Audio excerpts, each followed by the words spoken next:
The string quartet had just finished the second movement when Marisol noticed her husband wasn't in the ballroom anymore. She scanned the crowd of investors and biotech executives, all dressed in black tie, champagne flutes catching the light from the chandeliers above the Whitfield Pharmaceutical Anniversary Gala.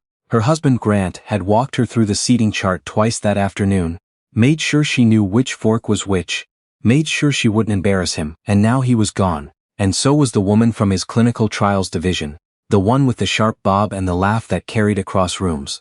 Marisol found them by the terrace doors. Grant had his hand on the small of the woman's back, the way he used to touch Marisol when they were newly married, before the silences started, before he began coming home at 11 and calling it overtime. Grant. He turned and for half a second his face did something complicated, surprise, then something colder settling over it like a mask clicking into place. The woman stepped back but not far, not fast, not like someone who'd been caught. Marisol. I thought you were talking to the Pattersons. I was. Then I wasn't. She looked at the woman. I don't think we've met proper. Sienna, the woman said, extending a hand Marisol didn't take. I work with Grant on the Phase 3 trials. Sure you do. The band kept playing. A waiter passed with a tray of stuffed mushrooms, oblivious. Grant's jaw tightened, and he stepped closer to Marisol, lowering his voice to the register he used when he wanted to control a conversation before it got away from him. You're making this strange. We were discussing the Henderson deal. Out here? Alone? With your hand on her back? Don't do this here. His eyes flicked toward the ballroom, toward the board members and the major shareholders and his own father, who'd built this company from a single rented lab in 1987 and still sat on every committee that mattered. People are watching. Then maybe you should have thought about that before. Sienna had the decency to look uncomfortable now, murmuring something about checking on the catering, and disappearing back through the terrace doors. Grant exhaled like a man relieved of an audience, and that was when Marisol understood, with a clarity that felt almost peaceful, that this was not a single moment. This was a pattern she'd simply never let herself see clearly. How long, she said. Marisol? How long, Grant? He looked at her for a long moment, and something in him seemed to decide that the truth was less exhausting than another lie. 8 months. It's not what you think. It started after the funding round, when you were always at your studio. Don't. Her voice didn't shake, which surprised her. Don't make this about my studio. I'm not. I'm just saying things haven't been right between us for a long time, and you know that as well as I do. You've been somewhere else for years. In your head.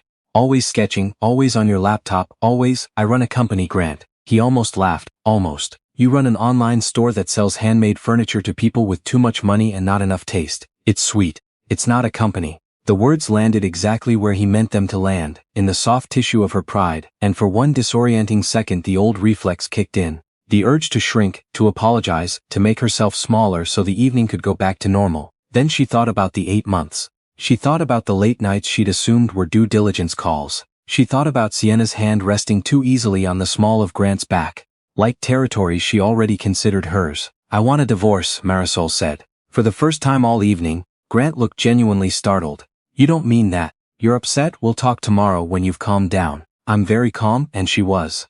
That was the strangest part. I'll have my lawyer call yours next week. She walked back through the ballroom alone, past the Pattersons, past Grant's father holding court near the dessert table, past 40 years of his family's name etched into the company's history, and she did not look back once. In the parking garage, sitting in her car with the engine off, she let herself cry for exactly 6 minutes. The way she'd once timed herself crying after her mother's funeral, because grief needed a container or it would swallow you whole. Then she wiped her face, started the car, and drove home to the house that would not be hers much longer. She did not tell Grant the rest of it. That 3 weeks earlier her furniture company, the one he called sweet, the one he said sold to people with too much money and not enough taste, had closed a deal that made her, on paper, worth considerably more than the Whitfield family had ever been. It had started as a hobby 4 years ago, restoring an old dresser she found at an estate sale because she couldn't afford new furniture and didn't like what the stores sold anyway. She'd posted photos online. People asked where they could buy similar pieces. She built a website in a weekend, working from the kitchen table while Grant was traveling for work, and within a year she had a small workshop and 3 employees.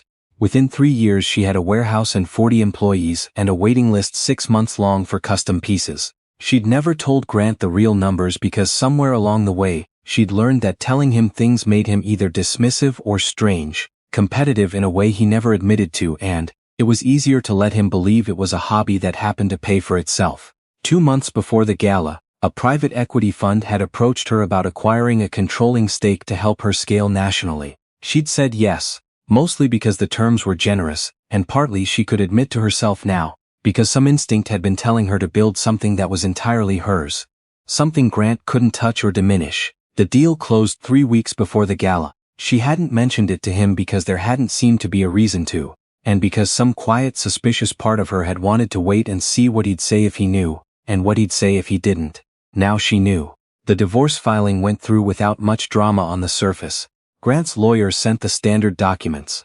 Marisol's lawyer, a sharp, unhurried woman named Odette Marchetti, reviewed the prenuptial agreement Grant had insisted on 11 years earlier. Back when his family's lawyers worried about gold diggers and Marisol had been too in love and too proud to argue. The prenup protected Grant's stake in Whitfield Pharmaceutical completely. It said nothing about Marisol's separate businesses, because at the time nobody, including Marisol, had imagined she'd build one worth protecting. "He's going to regret writing this," Odette said, scanning the document with the faint smile of someone who loved her job. He protected the wrong assets. Marisol moved into a rental apartment downtown, modern and quiet and entirely her own. And for the first time in years she slept without the low hum of dread that had become her marriage's background noise. She threw herself into the business.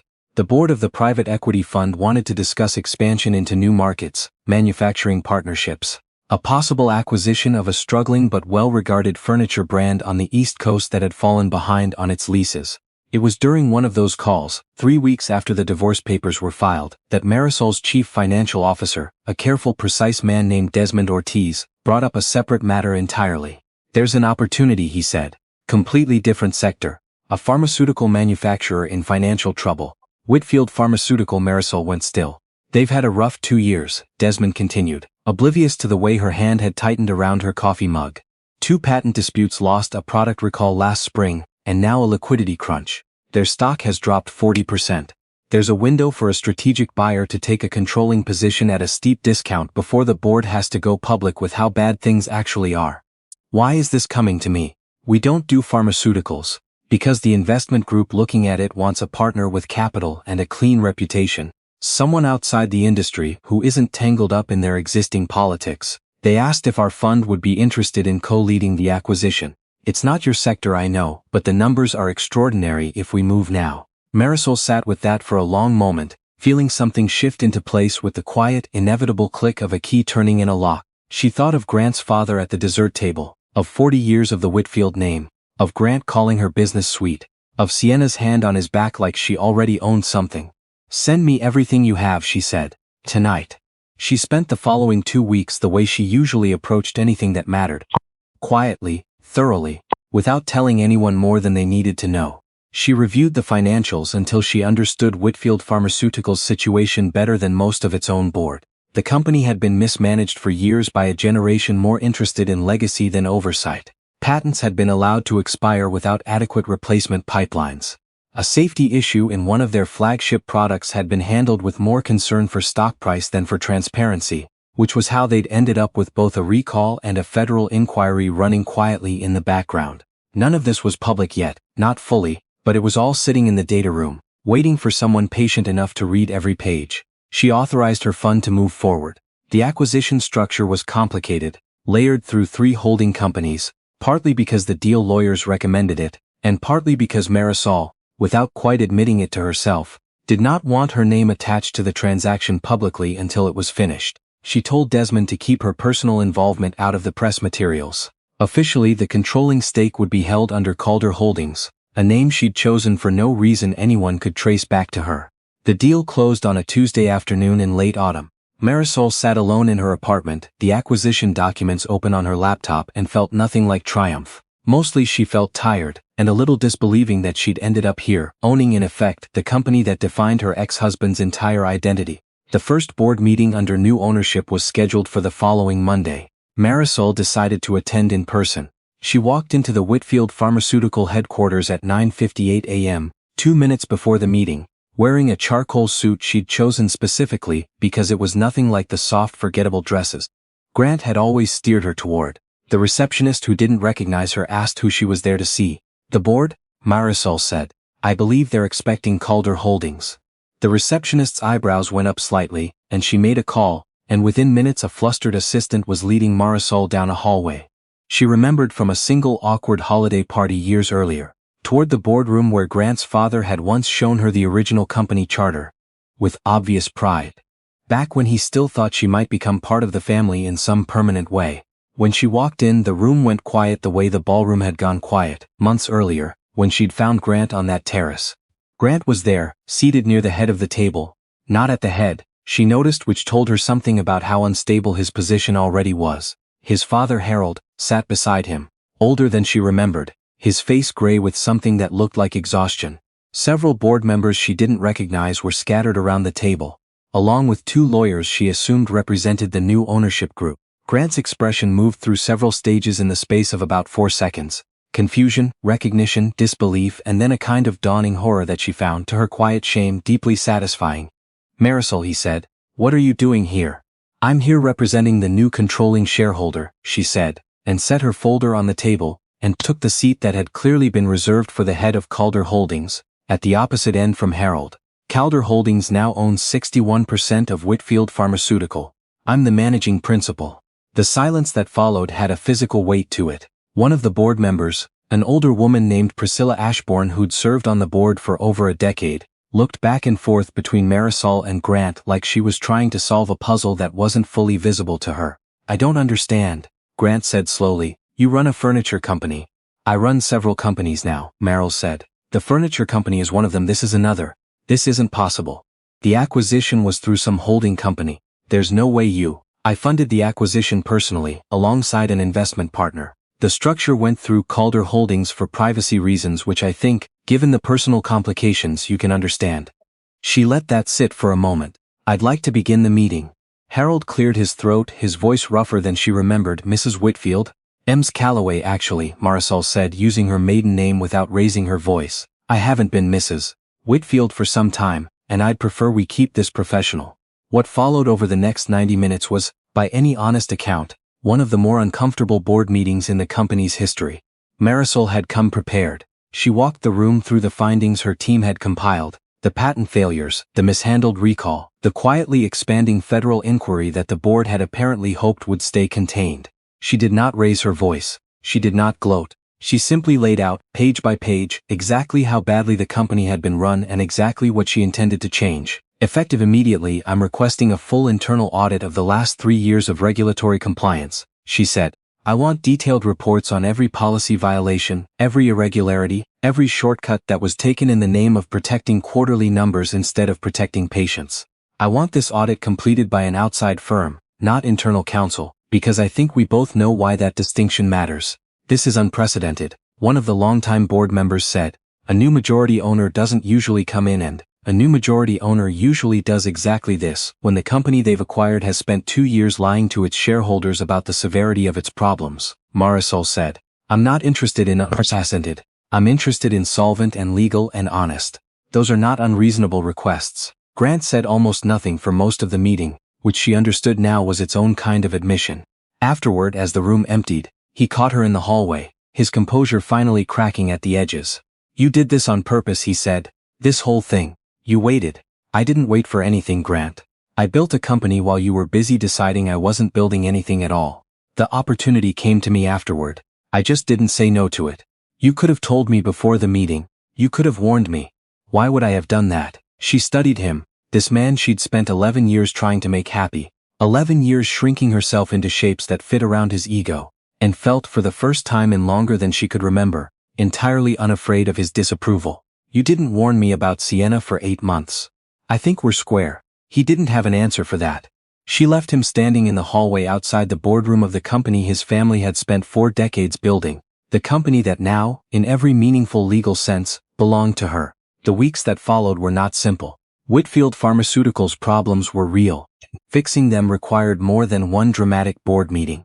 Marisol brought in a new chief compliance officer, a meticulous woman named Beatrix Okonjo-Rise who'd previously cleaned up regulatory messes at 2 other pharmaceutical companies and had a reputation for being immune to internal politics. Together they spent months untangling years of quiet negligence, settling the federal inquiry with a substantial fine and a binding consent decree, restructuring the leadership team, and pushing out 2 senior executives, including Grant's uncle, who'd been responsible for approving the cost-cutting measures that led to the recall in the first place. Grant kept his position on the board, technically, though his influence shrank with each passing month as Marisol installed people who answered to her and not to the Whitfield family name. He tried a few times to rally the old guard against her, to suggest in quiet conversations that an outsider, his word, didn't understand the company's culture or its legacy. It didn't work. The employees, it turned out, were exhausted by years of being asked to look the other way, and many of them welcomed someone who seemed more interested in fixing things than protecting reputations. His parents' reaction surprised her in a way she hadn't expected. Harold and his wife Celeste requested a private meeting with Marisol roughly 2 months after the board takeover. She almost said no. In the end, curiosity won out. They met at a quiet cafe, not the company offices, and Harold looked smaller than she remembered, the bravado of the boardroom replaced by something more tired and more honest. "We should have said something sooner," Harold told her. "About Sienna. We knew before the gala. We let it go on because..." He stopped, started again. "Because Grant told us things weren't good between you two for a long time, and we believed him, and it was easier than getting involved. You knew, and you let me walk into that party not knowing." "Yes," Celeste said quietly, "and I've thought about that night more than I'd like to admit. I'm sorry, Marisol. Not because of how things turned out for the company. Because of how we treated you before any of this. It wasn't a perfect apology, and it didn't undo 11 years of feeling like an outsider at every family dinner, every holiday, every quiet exchange of looks she was never meant to fully understand. But it was something, and Marisol found she didn't need to forgive them dramatically or reject them coldly. She simply accepted the apology for what it was, told them she appreciated them saying it, and let the conversation end there, without promising a closeness that wasn't going to exist. Sienna, for her part, did not last. Within 6 months of the gala, word filtered back to Marisol. She hadn't asked for it, but people liked to tell her things now, the way they hadn't bothered to before. That Grant and Sienna's relationship had collapsed under its own weight, the same restlessness and dishonesty that had broken his marriage apparently following him into the next one. Marisol felt when she heard it, a kind of distant indifference that surprised her more than satisfaction would have. He simply wasn't her problem to feel anything about anymore. It was Beatrix of all people who introduced her to Julian. Julian Asante was a regulatory attorney the new compliance team had brought in to help manage the federal consent decree. Calm and precise and utterly unimpressed by titles. The kind of man who asked good questions in meetings and didn't seem to need to fill silences with his own importance. He'd worked with 3 other companies through similar crises, and had a dry sense of humor that took Marisol several months to notice fully. Mostly because she wasn't looking for anything, and especially not for anything connected to Whitfield Pharmaceutical. Their relationship started slowly, almost accidentally, over late nights reviewing compliance documents, and the kind of conversations that happened naturally when 2 people respected each other's competence. Julian never once asked her to explain her wealth, never seemed threatened by the size of the deal she'd led, or the speed with which she'd dismantled an entire company's old leadership. When she finally told him the full story, Grant, the gala, the divorce, the acquisition, he listened without interrupting, and at the end he said only, "He sounds like a man who confused being comfortable with being right," which made her laugh harder than she had in over a year. A year after the board takeover, Whitfield Pharmaceutical posted its first profitable quarter since before the recall. Trade publications that had once covered the company's scandals began running pieces about its turnaround, crediting the new leadership's transparency and the unusual figure behind it. A furniture entrepreneur turned pharmaceutical investor, who'd quietly become one of the most talked about names in corporate restructuring that year. Marisol gave exactly one interview about it, brief and unsentimental, declining to discuss her personal history with the company beyond a single line. "I had reasons to care about doing this right that went beyond the spreadsheet."